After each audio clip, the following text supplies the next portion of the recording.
आपको सीधी तस्वीर दिखाते हैं। इस वक्त प्रधानमंत्री नरेंद्र मोदी मैं ज्यादा शुभांशु समय नहीं शुक्ला ले से रहा बात हूं। कर रहे हैं। तो सबसे पहले तो ये बताइए, वहां सब कुशल मंगल है? आपकी तबीयत ठीक है? जी प्रधानमंत्री जी, बहुत बहुत धन्यवाद आपकी विशेष का और 140 करोड़ मेरे देशवासियों की विशेष का। मैं यहाँ बिल्कुल ठीक हूँ, सुरक्षित हूँ। आप सबके आशीर्वाद और प्यार की वजह से बहुत अच्छा लग रहा है। बहुत नया एक्सपीरियंस है ये। और कहीं ना कहीं बहुत सारी चीजें ऐसी हो रही हैं जो दर्शाती हैं कि मैं और मेरे जैसे बहुत सारे लोग हमारे देश में और हमारा भारत किस दिशा में जा रहा है। ये जो मेरी यात्रा है, ये पृथ्वी से ऑर्बिट की 400 किलोमीटर तक की जो छोटी सी यात्रा है, ये सिर्फ मेरी नहीं है। मुझे लगता है कहीं ना कहीं हमारे देश की भी यात्रा है। बिकॉज जब मैं छोटा था, मैं कभी सोच नहीं पाया कि मैं एस्ट्रोनॉट बन सकता हूँ। लेकिन मुझे लगता है आपके नेतृत्व में आज का भारत ये मौका देता है और उन सपनों को साकार करने का भी मौका देता है। तो ये बहुत बड़ी उपलब्धि है मेरे लिए और मैं बहुत गर्व फील कर रहा हूँ कि मैं यहाँ पे अपने देश का प्रतिनिधित्व कर पा रहा हूँ। धन्यवाद प्रधानमंत्री जी। शुभ। आप दूर अंतरिक्ष में है, जहां ग्रेविटी ना के बराबर है, पर हर भारतीय देख रहा है कि आप कितने डाउन टू अर्थ है। आप जो गाजर का हलवा ले गए हैं, क्या उससे अपने साथियों को खिलाया? जी प्रधानमंत्री जी, ये कुछ चीजें मैं अपने देश की खाने की लेके आया था, जैसे गाजर का हलवा, मूंग दाल का हलवा और आमरस। और मैं चाहता था कि ये बाकी भी जो मेरे साथी हैं, बाकी देशों से जो आए हैं, वो भी इसका स्वाद लें और चखें। जो भारत का जो रिच कलिनरी हमारा जो हेरिटेज है, उसका एक्सपीरियंस लें। तो हम सभी ने बैठ के इसका स्वाद लिया साथ में, और सबको बहुत पसंद आया। कुछ लोग हैं कि कब वो नीचे आएंगे और हमारे देश आए और इनका स्वाद ले सके हमारे साथ। शुभ। परिक्रमा करना भारत की सदियों पुरानी परंपरा है। आपको तो पृथ्वी माता की परिक्रमा का सौभाग्य मिला है। अभी आप पृथ्वी के किस भाग के ऊपर से गुजर रहे होंगे? जी प्रधानमंत्री जी, इस समय तो मेरे पास ये इंफॉर्मेशन उपलब्ध नहीं है, लेकिन थोड़ी देर पहले मैं खिड़की से, विंडो से बाहर देख रहा था, तो हम लोग हवाई के ऊपर से गुजर रहे थे। और हम दिन में 16 बार परिक्रमा करते हैं। 16 सूर्योदय और 16 संन्यास, सनराइज और सनसेट हम देखते हैं ऑर्बिट से। और बहुत ही अचंभित कर देने वाला ये पूरा प्रोसेस है। इस परिक्रमा में, इस तेज गति में, जिस हम इस समय करीब 28,000 किलोमीटर प्रति घंटे की रफ्तार से चल रहे हैं आपसे बात करते वक्त, और ये गति पता नहीं चलती क्योंकि हम तो अंदर हैं, लेकिन कहीं ना कहीं ये गति जरूर दिखाती है कि हमारा देश कितनी गति से आगे बढ़ रहा है इस समय, कि हम यहाँ पहुंचे हैं और अब यहाँ से और आगे जाना है। अच्छा शुभ, अंतरिक्ष की विशालता देखकर सबसे पहला विचार क्या आया आपको? प्रधानमंत्री जी, सच में बोलो तो जब पहली बार हम लोग ऑर्बिट में पहुंचे, अंतरिक्ष में पहुंचे, तो पहला जो व्यू था वो पृथ्वी का था।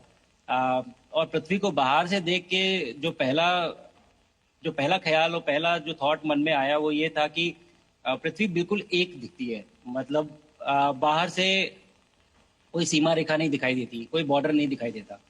और दूसरी चीज जो बहुत नोटिसेबल थी, जब पहली बार भारत को देखा, तो हम मैप पे पढ़ते हैं भारत को, हम देखते हैं बाकी देशों का आकार कितना बड़ा है, हमारा आकार कैसा है, वो मैप पे देखते हैं। लेकिन वो सही नहीं होता, क्योंकि वो एक हम 3D ऑब्जेक्ट को 2D यानी पेपर पे हम उतारते हैं।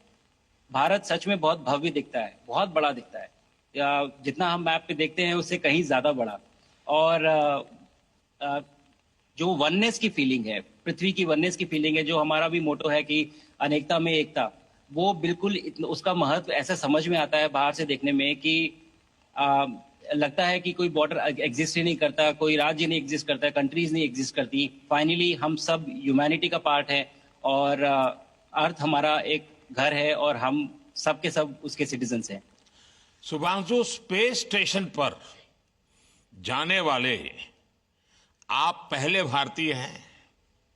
आपने जबरदस्त मेहनत की है, लंबी ट्रेनिंग करके गए हैं। अब आप रियल सिचुएशन में हैं, सच में अंतरिक्ष में हैं। वहां की परिस्थितियां कितनी अलग हैं, कैसे एडप्ट कर रहे हैं? यहाँ पे तो सब कुछ ही अलग है प्रधानमंत्री जी। ट्रेनिंग की हमने पिछले पूरे 1 साल में। सारे सिस्टम्स के बारे में मुझे पता था, सारे प्रोसेस के बारे में मुझे पता था, एक्सपेरिमेंट्स के बारे में मुझे पता था। लेकिन यहाँ आते ही सडनली सब चेंज हो गया।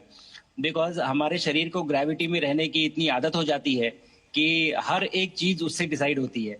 पर यहाँ आने के बाद चूंकि ग्रेविटी माइक्रो ग्रेविटी है, एब्सेंट है, तो छोटी छोटी चीजें भी बहुत मुश्किल हो जाती हैं। अभी आपसे बात करते वक्त मैंने अपने पैरों को बांध रखा है, नहीं तो मैं ऊपर चला जाऊंगा। और माइक को भी जैसे छोटी चीजें हैं, अगर इसको छोड़ के दूं तो भी ये ऐसे फ्लोट करता रहता है। पानी पीना, पैदल चलना, सोना बहुत बड़ा चैलेंज है। आप छत पे सो सकते हैं, आप दीवारों पे सो सकते हैं, आप जमीन पे सो सकते हैं। तो पता सब कुछ होता है प्रधानमंत्री जी। ट्रेनिंग अच्छी है, लेकिन वातावरण चेंज होता है तो थोड़ा सा यूज टू होने में 1-2 दिन लगते हैं, बट फिर ठीक हो शुभ जाता है। भारत नॉर्मल की हो जाता है। ताकत साइंस और स्पिरिचुअलिटी दोनों है। आप अंतरिक्ष यात्रा पर हैं, लेकिन भारत की यात्रा भी चल रही होगी। भीतर में भारत दौड़ता होगा। क्या उस माहौल में मेडिटेशन और माइंडफुलनेस का लाभ भी मिलता है क्या? जी प्रधानमंत्री जी, मैं बिल्कुल सहमत हूँ। मैं कहीं ना कहीं ये मानता हूँ कि भारत ऑलरेडी दौड़ रहा है, और ये मिशन तो केवल एक पहली सीढ़ी है उस एक बड़ी दौड़ का। और हम जरूर आगे पहुंच रहे हैं, और अंतरिक्ष में हमारे खुद के स्टेशन भी होंगे और बहुत सारे लोग पहुंचेंगे। और माइंडफुलनेस का भी बहुत फर्क पड़ता है। बहुत सारी सिचुएशंस ऐसी होती हैं नॉर्मल ट्रेनिंग के दौरान भी या फिर लॉन्च के दौरान भी, जो बहुत स्ट्रेसफुल होती हैं। और माइंडफुलनेस से आप अपने आप को उन सिचुएशंस में शांत रख पाते हैं, और अपने आप को काम रखते हैं, अपने आप को शांत रखते हैं, तो आप अच्छे डिसीजन ले पाते हैं। कहते हैं कि दौड़ते हुए भोजन कोई भी नहीं कर सकता, तो कितना आप शांत रहेंगे उतना ही अच्छे से आप डिसीजन ले पाएंगे। तो आई थिंक माइंडफुलनेस का बहुत इंपॉर्टेंट रोल होता है इन चीज़ों में। तो दोनों चीज़ें अगर साथ में प्रैक्टिस की जाएं तो ऐसे एक चैलेंजिंग एनवायरनमेंट में या चैलेंजिंग वातावरण में मुझे लगता है ये बहुत ही यूजफुल होंगी, और बहुत जल्दी लोगों को अडेप्ट करने में मदद करेंगी।